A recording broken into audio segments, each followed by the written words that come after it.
Hi hello ನಮಸ್ಕಾರ. As usual this is yours Karthik. So D K Shivakumar ಅವ್ರು ನೋಡಿದ್ರೆ ನನಗೆ ಒಂದು ಹಾಡು ನೆನಪು ಬರುತ್ತೆ. ಬಡವರ ಬಂದು ಮೂವಿಲಿ ಹೇಳ್ತಾರೆ, ಬೇರೆಯವ್ರು ಬಿದ್ದಾಗ ನೀನು ನಗ್ಬೇಡಪ್ಪ, ನೀನು ಬಿದ್ದಾಗ ಇಡೀ ಲೋಕನೇ ನಗುತ್ತೆ ಅಂತ.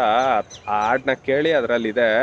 ಸೊ ಡಿ ಕೆ ಶಿವಕುಮಾರ್ ಅವರು ಇವತ್ತಿನ ಪರಿಸ್ಥಿತಿ ಹಂಗಾಗಿದೆ. ಶಿವಕುಮಾರ್ ಅವರೇ ನಮ್ಮನ್ನ ಮಂಡ್ಯ ಗೆಲ್ಲಲ್ಲ, ಕುಮಾರಸ್ವಾಮಿ ನನ್ನ ಲೆವೆಲ್ಗಿಲ್ಲ, ನನಗೂ ಅವನಿಗೂ ಮ್ಯಾಚ್ ಇಲ್ಲ ಅಂತಿದ್ರಿ. ಇವತ್ತು ಕುಮಾರಸ್ವಾಮಿ ಅವ್ರ ಹತ್ರನೇ ನೀವು ಹೋಗ್ಬೇಕು. ನೀವು ಒಂದು ರಾಜ್ಯದ ಉಪಮುಖ್ಯಮಂತ್ರಿ, ನನ್ನ ಕುಮಾರಸ್ವಾಮಿ ಇಡೀ ದೇಶಕ್ಕೆ ಮಂತ್ರಿ. ಸೊ ಯಾರಪ್ಪಂದು ಅಲ್ಲ, ಸೋಲು ಗೆಲುವು ಎಲ್ಲ ಜನಗಳದು, ಯಾವ ಅಪ್ಪಂದು ಅಲ್ಲ. ನಿಮಗೆ ಅವಾಗ ಭಿಕ್ಷೆ ಹಾಕಿದ್ರು ನೀವು ಅದನ್ನು ಅಸಡ್ಡೆ ಮಾಡಿದ್ರಿ. ನಮ್ಗೆ ಇವಾಗ ಜನ ಭಿಕ್ಷೆ ಹಾಕಿದ್ದಾರೆ, ನಾವು ಅದನ್ನು ಮೃಷ್ಟಾನ್ನ ಭೋಜನವಾಗಿ ತಿಂತೀವಿ. ಶಿವಕುಮಾರ್ ಅವರೇ, ಸೊ ಅದಕ್ಕೆ ಯಾರನ್ನೂ ಹೀಯಾಳಿಸ್ಬಿಡಿ. ನಾವು ನಿಮ್ಗೆ ಸಿಂಗ್ಯುಲರಲ್ಲಿ ಹೇಳ್ಬೋದು, ಇನ್ನೊಂದು ಹೇಳ್ಬೋದು, ಆದರೆ ನಿಮ್ಮಂಥ ಸಂಸ್ಕೃತಿ ಇನ್ರಲ್ಲ. ಸೊ ನೀವು ಸಿದ್ದರಾಮಯ್ಯ ಕುಮಾರಸ್ವಾಮಿ ಅವ್ರ ಹತ್ರ ಹೋಗ್ಬೇಕು, ನಿಂತ್ಕೋಬೇಕು.